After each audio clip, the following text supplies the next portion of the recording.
Hey everybody, what's happening? Brent Axe here from syracuse.com. We're live, baby. We're here on the Syracuse Orange Basketball Facebook page, and we are coming right off the heels of a ACC opening win for Syracuse. They go to South Bend.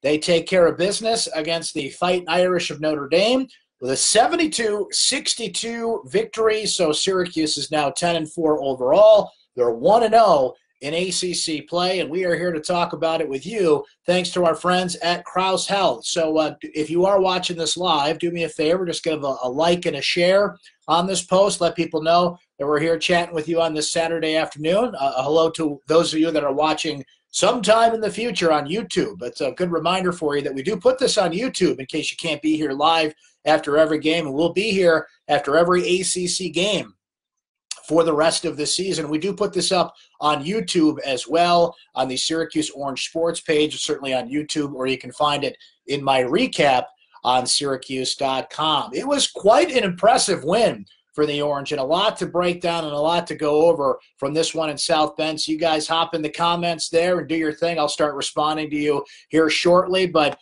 it was a game that Syracuse was down 10 points in the first half. Notre Dame landed the first punches in this game. TJ Gibbs for the Irish was getting it going from the three-point line. Syracuse down 20-10 at one point, but then Syracuse goes on a 7-0 run. They get back in this game, and what they got was a big performance from their big three. Elijah Hughes with 22 points in this game for Syracuse. We'll go over some numbers here. 10 rebounds as well, double-double for Hughes, and he was terrific from the three-point line. 6 of 13 of his 16 shots overall came from the three-point line. Hughes was brilliant from there, taking good shots, moving the ball. He did get inside a couple of times, but O'Shea Brissett's performance, both on the inside and the outside, O'Shea really bouncing back from a game where he didn't really do much against St. Bonaventure in Syracuse's last non-conference game because he didn't really have to. You know, Syracuse pulled away in that game, and they didn't really need O'Shea, but he had a strong performance in this one. 19 points for Brissett, 11 rebounds in 36 minutes. He hit a few threes as well, but also battled inside for some big rebounds and some big shots. The third of the big three is, of course, Tyus Battle. He has 17 points for Syracuse in this game, 5 rebounds, plays 39 minutes in this one, goes 8 of 17 shooting. Battle, every time Syracuse needs a big shot, I mean, Hughes was huge in this game, don't get me wrong, but every time Syracuse needed a big shot, Tyus Battle was there, particularly a shot that put Syracuse up 67-59 late in the game. They were all huge. A few other highlights for Syracuse. You know, Marette Dolezaj didn't score for the Orange, but he played a great game before he got into foul trouble, and that's something we're going to discuss here shortly because the officiating was abysmal in this game. It was curious, to say the least, in this game. We'll get to that shortly, but I thought Marette did a nice job inside with 6 rebounds in 18 minutes. He did foul out of this game, and his fourth foul was pretty bad that took him out, but I think it was encouraging to see what he did at the center position. Jalen Carey played 10 minutes, gave Syracuse a little bit of a spark, scored just 4 points. You can really make the argument that he deserves more minutes. He is really pushing Frank Howard for time, but, you know, Frank Howard hit a couple of shots in this game when Syracuse needed him to. He went 3 for 9 overall, but he had 8 points in this game. He dished out 4 assists in 28 minutes of play. I'll tell you, you look at the box score, and Barama Sidibe's game doesn't really grab you. He had 6 rebounds, but he made a huge block, drew a charge, made some real grunt plays down the stretch for the Orange. So that is kind of the individual story. One big story for Syracuse in this game was rebounding. Syracuse controlled the boards throughout the game. You know, Notre Dame closed the gap a bit in the second half, but Syracuse out-rebounds the Irish 46-36, including 15 offensive rebounds for Syracuse. That was huge against a team with Mooney inside, with the 5th leading shot blocker in the country inside, that Syracuse was able to really control the game in the paint, was able to get some big rebounds and start some transitions the other way. Syracuse shot 28 of 68 overall. That's 41%, and a season high 12 of 29 from three-point range. So a nice inside-out mix for the Orange. Certainly their best offensive game of the year in terms of balance. And one really curious thing about this game, and I don't really want to harp on it, but it was just absurd, that Syracuse didn't shoot a free throw until there was 4:13 remaining in the game. I mean, how is that even possible? It's amazing what these officials are doing this year. I guess a better way to put it is what they're not doing in this game, but I can't recall ever seeing that. Certainly the first time this year that Syracuse didn't take a free throw in an entire half, because they didn't shoot a free throw in the entire first half. But despite the officials' efforts to kind of tilt this one way towards Notre Dame, Syracuse overcame that. They kept hitting big shots and, held off a couple Irish rallies in this one. And look, that's a big win for Syracuse because, as we know, as we've discussed here on these Facebook live chats and elsewhere, there's no room for error in ACC play for Syracuse when you have 4 non-conference losses. Depending on what the bubble is going to look like, depending on how the rest of the league is, you certainly need double-digit wins in the ACC. 11 wins, I think you feel safe. 10 wins, I think we're back in that, Joe Lenardi bubble watch territory for Syracuse. So to go on the road and get a win, mind you, this is a weakened Notre Dame team. They've lost Rex Pfluger and a couple key guys to injury. A player transferred out before this semester. They're down to about 8 healthy scholarship players at this point. But, to go on the road, and Syracuse actually has a pretty good track record winning in South Bend. I recall, I think Jerry McNamara mentioned it this week, that he never lost a game there as a player. In the Joyce Center, Syracuse is now 13-6 overall. So they have some success in South Bend, but you got to grab road wins when you can in ACC play. Syracuse does that, and now 4 of their next 5 are at home.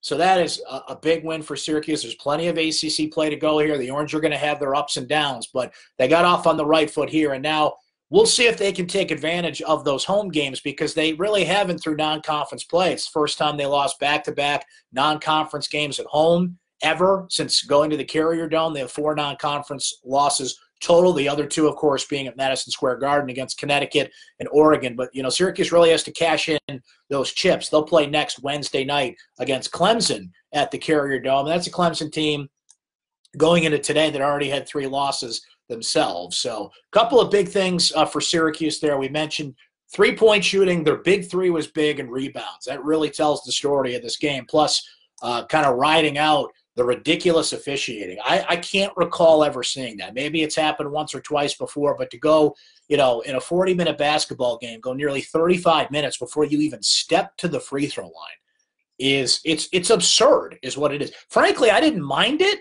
because there was less whistles in this game, so the game flowed. It was a terrific game in terms of game flow and just letting them play in a sense, but I mean, come on, not one free throw attempt till 4 minutes to go. Absolutely crazy. So let's jump in here, see what you guys are saying in the comments. Pam saying great shooting by the Orange today. Tom noting that the refs should be pulled and fined and fired. Totally lopsided in favor of Notre Dame. I didn't get a chance to watch Jim Boeheim's press conference. I'll do it when we're done here, but I hope he said something in his presser about this, even in kind of a backhanded way, even in a direct way. If I'm John Wildhack, I'm like, Jim, you go in that room and say what you want. We'll pay the fine for you, right?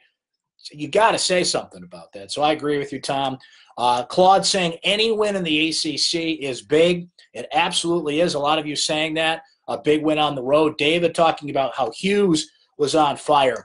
Look, I think through it all, Hughes is going to be the difference here because what we're seeing is a big 3 now of Tyus Battle, O'Shea Brissett, and Elijah Hughes. If Frank Howard can step up and be in that conversation again, great. I just haven't seen anything to indicate he will. He had a couple of big shots in this game, 3 for 9 overall, but Jalen Carey is really pushing him. The difference will be, most people will say, why doesn't this guy get playing time? Why doesn't that guy get playing time?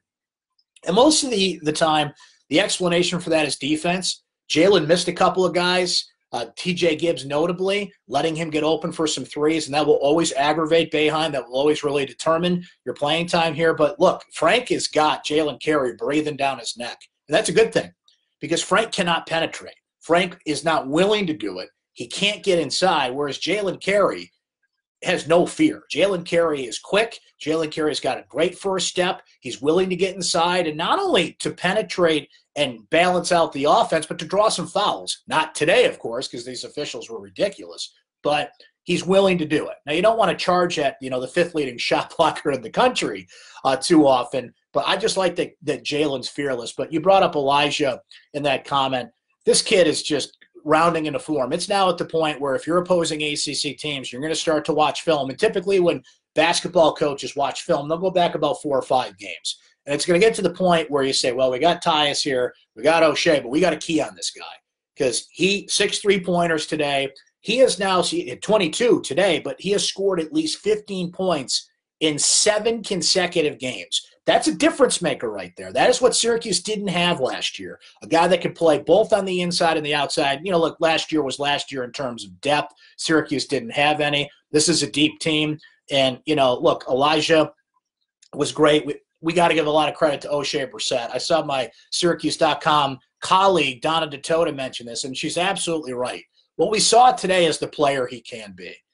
Don't rely on the outside shot. Don't rely on the inside shot. Balance it out.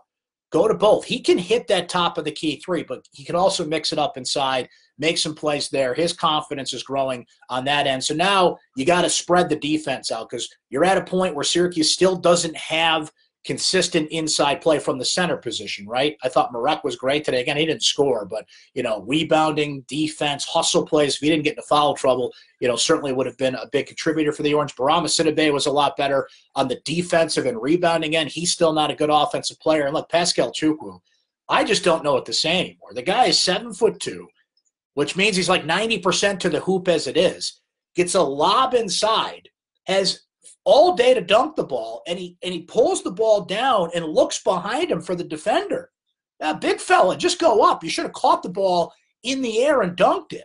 I still don't get how he hasn't processed that. So, I mean, Pascal at this point, I don't want this to sound harsh, but he's basically useless on offense. He just cannot catch the ball and go up with it at this point. So you're really relying on more on Barama and Marek to make a big deal. Pascal made some plays in this game.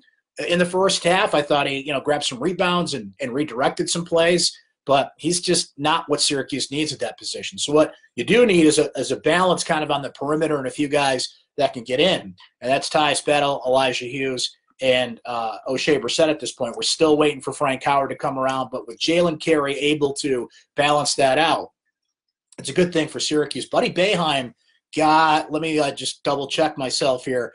Buddy played 5 minutes in this game. It seems like more, and I don't quite get why Buddy's getting time because he's got to prove that he can do something. He's certainly not there on the defensive end. We know he can shoot the three. We've seen glimpses of it. If Syracuse is really desperate on offense and needs a guy to come in and hit a couple of threes, he can do it. So I guess at the end of the day, 5 minutes is good, but you got to be careful about that because that means that's 5 minutes that Jalen's not on the floor, certainly that Frank's not on the floor, which, again, might not always be a bad thing in certain situations, or that Tyus is getting a little bit of a breather. So you just got to be careful about when he gets those minutes at this point. Keith noting there that the centers are a big concern. There's, Notre Dame was a team that had a couple of big guys. Mooney, we mentioned Gibbs on the outside, but they also had the 5th leading shot blocker in the country. And, you're just going to go through ACC play, and there's going to be teams that will attack Syracuse. Notre Dame even started to do it a little bit. Syracuse, because they rebounded well and shot the ball well, they kind of balanced this out. But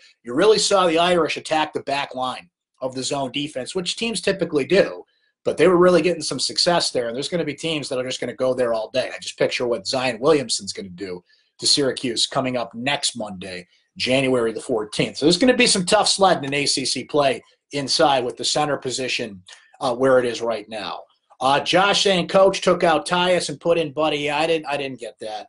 Sometimes, you make some moves like that, and yeah, it's the first half, and depending on what the score is and what the game situation is, but I don't think Buddy should be coming in unless Syracuse really needs a three. It's a matchup that the other team doesn't see coming. It's just, I don't know. It just feels obligatory at this point that he gets in. Oh, who is disparaging Elvira China? How dare you, sir? I like that comment. Let's see. Bonnie saying good game considering they had 2 centers foul out, and Syracuse took less than 10 foul shots, or was it less than 5?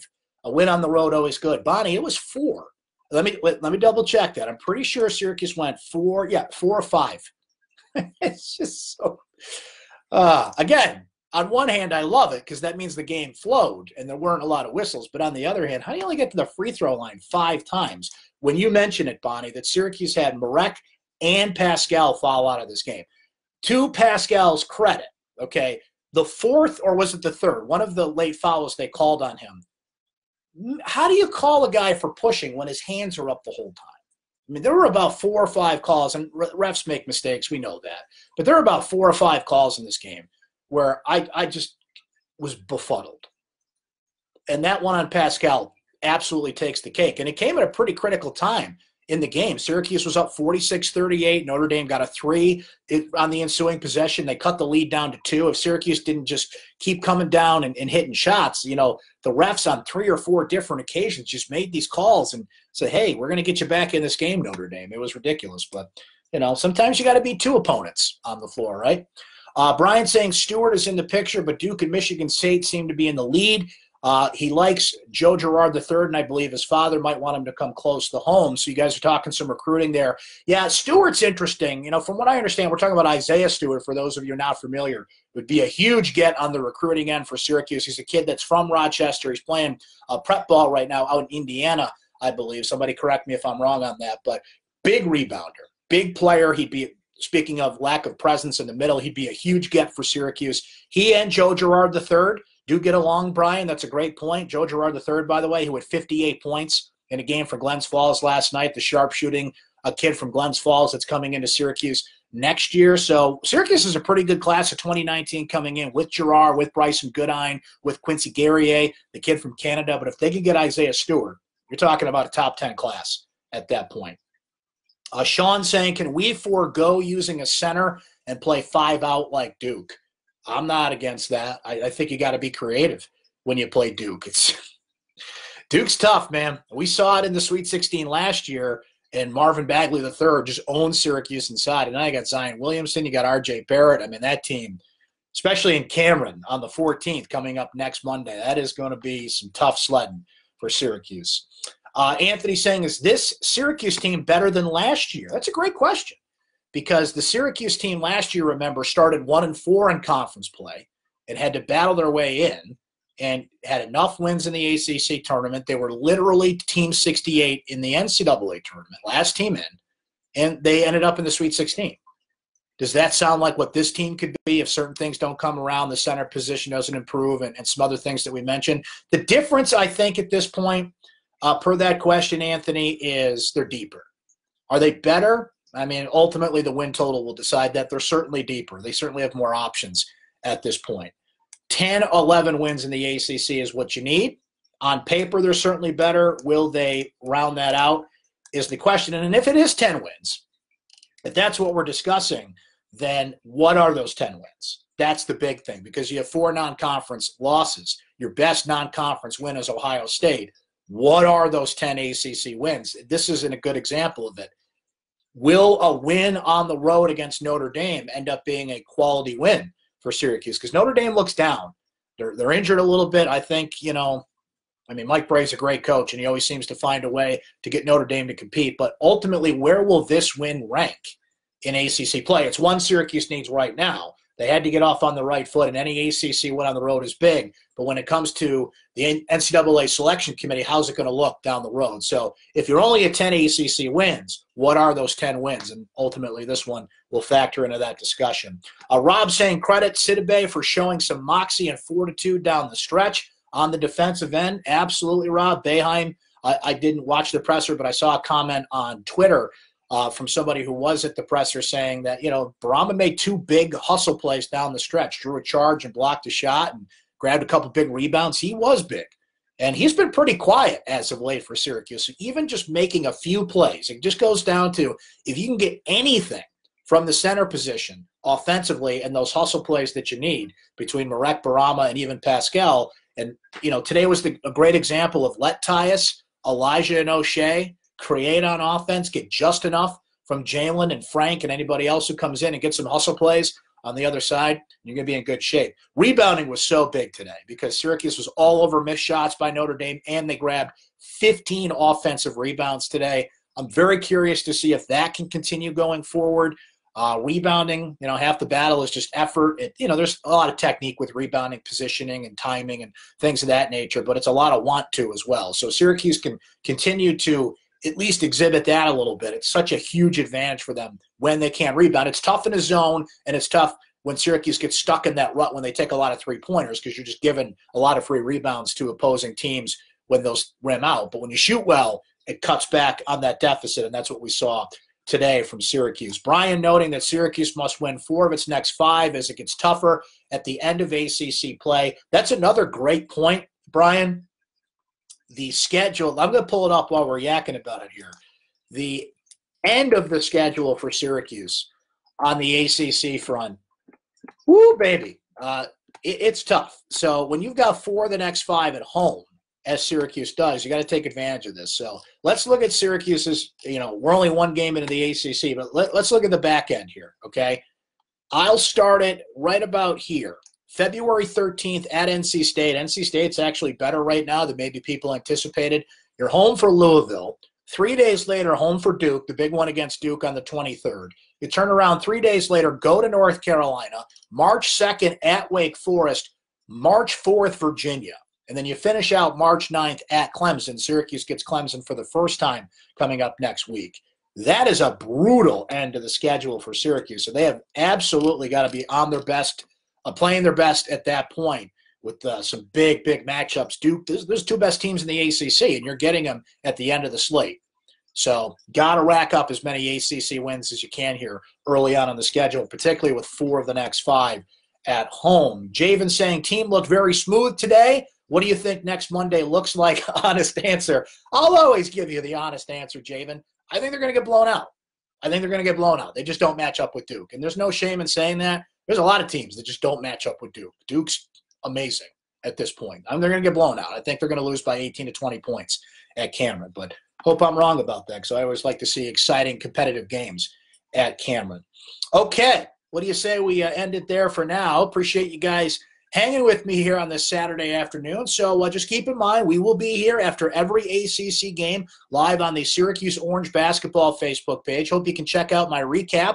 That'll be up tomorrow morning. If you're watching this on Saturday, that means Sunday morning on syracuse.com, and I'll send it out on social media and everything. Hope you can read all the great work from Donna DeTota and Mike Waters, who are in South Bend, and check out Dennis Nett's photos and all of our coverage coming your way off of this one. Keep in mind that not only are we here live, we do put this up on YouTube if you want to watch it on your time whenever you want. So subscribe, Syracuse Orange Sports on YouTube, or just look it up on YouTube. Always look for Syracuse basketball recaps with Brent Axe and whatever game you're looking for, and you'll see them there. Thanks to our friends at Krause Health for presenting this, and again, thanks to you for hanging out. So we'll be back Wednesday night. It's an 8 o'clock tip time. So as soon as Jim Boeheim's press conference is over, we also bring you all the pressers here on the Syracuse Orange basketball page. So just make a date. After every Jim Boeheim presser, we'll be here with you on Facebook Live. For today, Syracuse gets off the ACC schedule, first step with a 72-62 win over Notre Dame. Thanks for hanging out with us here on Facebook Live. You guys enjoy the rest of your weekend, okay?